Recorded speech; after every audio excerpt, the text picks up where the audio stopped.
relação à CPMI ou à CPI, nenhum parlamentar do PT assinou o requerimento de abertura de uma investigação no Congresso Nacional. Mas são os mesmos parlamentares que falaram que a culpa seria da gestão anterior. Então as pessoas ficam sem saber, né? Câmara e Senado para investigar esse escândalo aí do assalto feito contra aposentados, né?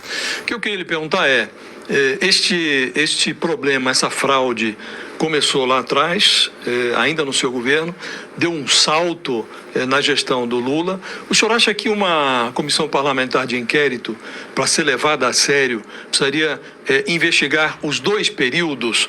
No seu período, o senhor considera a hipótese, eu sei que foi editada uma medida provisória, que essa medida provisória foi alterada no Congresso, depois foi sancionada pelo senhor como presidente, com as mudanças feitas lá. Agora, o senhor considera a hipótese de ter ocorrido irregularidades na sua gestão? Acha que a CPMI teria que investigar os dois períodos? Olha, nós da direita assinamos a CPMI. PT, PSOL, PCdoB, PDT, ninguém assinou a CPMI. Vamos investigar. Você não tem como falar corrupção zero. Você pode até buscar. Mas é como zero absoluto, né? Não tem como chegar lá. Tem que investigar. Agora, explodiu o governo do Lula. Explodiu. Agora, o senhor considera a hipótese de ter ocorrido alguma irregularidade antes? Possível. E acha que a CPMI deveria investigar os dois períodos? Sim, vai investigar. Em sendo instalada, mas a CPMI não entra em fila. Vai ser investigada. Se porventura alguém do meu governo fez algo de errado, pague. Ponto final. Lá atrás, quando houve a CPMI da Covid, o então presidente do Senado, ele segurou, né? Agora, o Davi Alcolumbre, que aliás está com o Lula na viagem à China, ele também esboça a intenção de segurar. O senhor considera a hipótese de que a oposição recorra ao Supremo Tribunal Federal para pedir a instalação dessa CPI? Olha, no meu governo, eu sofria uma ação por semana, no mínimo, do Supremo Tribunal Federal. Me apoio de uma ação nesses 2 anos e pouco contra o Lula por parte do Supremo. Eu acredito que a CPMI vai ser instalada, independente de recurso ao Poder Judiciário. Assim é a democracia.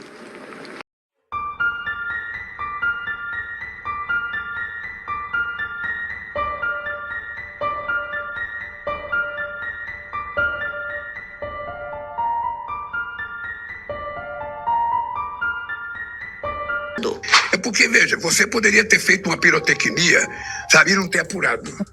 Como a gente quer apurar com muita seriedade, tanto a CGU como a Polícia Federal foram a fundo na exploração para chegar no coração da quadrilha. Se tivesse feito um carnaval há um ano atrás, possivelmente tivesse parado no carnaval. Como acontece em todas as denúncias. Você faz um show de pirotecnia numa semana, na outra semana sai da pirotecnia e esquece. Não, nós resolvemos desmontar uma quadrilha que foi criada em 2019. É importante saber, uma quadrilha que foi criada em 2019. Tá, Janjo, chega mais pertinho. Olha esse vídeo aqui da Polícia Federal. Essa prática dos descontos, a gente tem notícia pelo menos desde 2016, 2017. Espero ter ajudado. E vocês sabem quem governava o Brasil em 2019.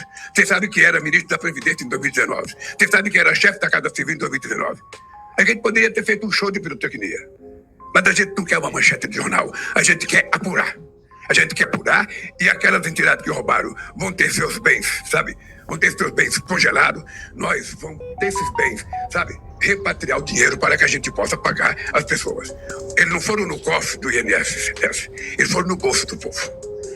É isso que nos deixa mais revoltado. E é por isso que nós vamos a fundo para saber quem é quem nesse jogo. Tá, então você pode começar dizendo pros petistas assinarem a CPMI. E a dona Crazy Hoffman lá tá dando sangue pra tentar impedir. Me pergunto por quê, né? Que coisa, se eles querem descobrir por quê, quem roubou os velhinhos, por que eles não querem que investigue? Coisa que eu acho muito estranho, porque você lembra o que você falou lá no Programa Livre em 1996? Vamos relembrar? Eu sou favorável à CPI, Serginho, porque a CPI é um instrumento institucional, portanto legal, para você apurar falcatruas. A CPI é uma coisa importante para o Brasil. Acho que ao invés de criar as dificuldades que o presidente está criando, era melhor criar as facilidades para que ela se instalasse. E se está com medo da CPI, é porque, quem sabe, tenha o rabo. Até jornalista esquerdista admitindo que o buraco é muito mais embaixo. Essa CPI vai ser um presentão pra oposição. Eles vão armar um circo, vai ser um espetáculo. Vão apontar o dedo na cara dos petistas e vão dizer: vocês são ladrões. O cara fala assim: quando você critica o atual governo, você está alimentando a extrema-direita. Quem está alimentando a extrema-direita são vocês. Cara, cada governo é um escândalo gigantesco de corrupção. Será que não dá pra gente passar 4 anos sem um escândalo dessa magnitude? A gente dá a notícia, a gente não fabrica o fato. E aí leio na Mônica Bergamo que esse assunto se tornou uma prioridade zero no governo para que ele não respingue no presidente 1 ano antes da eleição. Deveria ser uma prioridade porque brasileiros foram roubados, né? E outra, tá começando a ficar meio cansativo esse papo de que o Lula não sabia de nada. Aí tem o escândalo do Francenildo, do Caseiro, foi o Palocci. Aí tem o escândalo do Mensalão, foi o Dirceu. Aí tem o escândalo do Petrolão, foi a base aliada, Lula não sabia de nada. Aí tem o escândalo do INSS, foi PDT, Lula não sabia de nada, mas não sabia de nada. Nunca. De nada, nunca. Para finalizar esse giro de notícias de hoje, vamos ver mais um vídeo do jornalista Eduardo Oineg, detonando o governo. Tá, eu sei. Ele ficou contra o Bolsonaro em 2022, mas é exatamente isso que torna esse tipo de vídeo dele falando contra o governo ainda mais interessante. Você nunca viu um assalto como esse que aconteceu agora no INSS. Sabe por quê? Porque nunca antes na história desse país aconteceu algo parecido. Uma máfia que espera o dinheiro sair do INSS, entrar na folha de pagamento dos aposentados, e aí ela ataca. E ataca com mordidas de 100, de 80, de 50, de 10 reais, para ninguém perceber. Uma máfia que agia em parceria com um grupo de servidores públicos corruptos e que contou com a inépcia de servidores públicos omissos.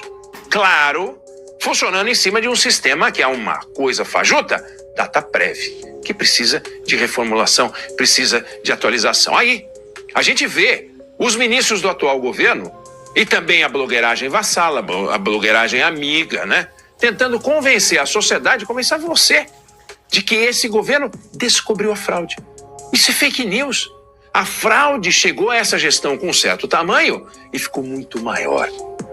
Porque os bandidos e os servidores corruptos continuaram a agir, com a ajuda extraordinária dos servidores omissos.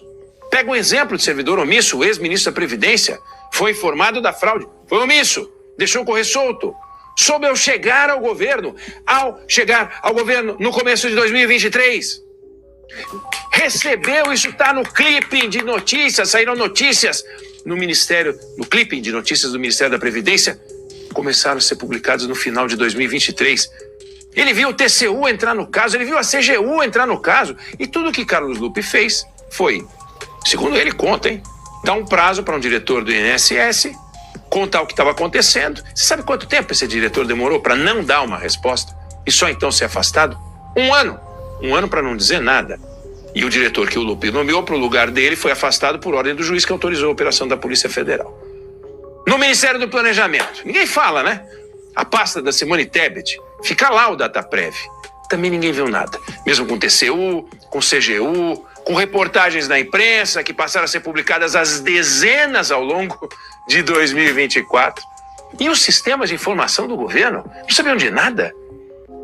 Aí ficam dizendo que o esquema começou no governo anterior, começou em governos mais antigos. E começou mesmo. Agora vem cá, isso alivia a responsabilidade do governo atual?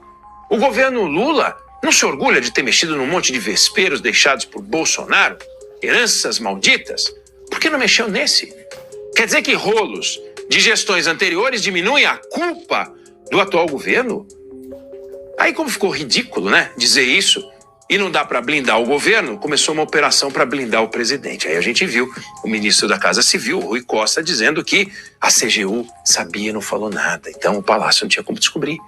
E assim, de absurdo em absurdo, a gente vê um governo envergonhado e atormentado.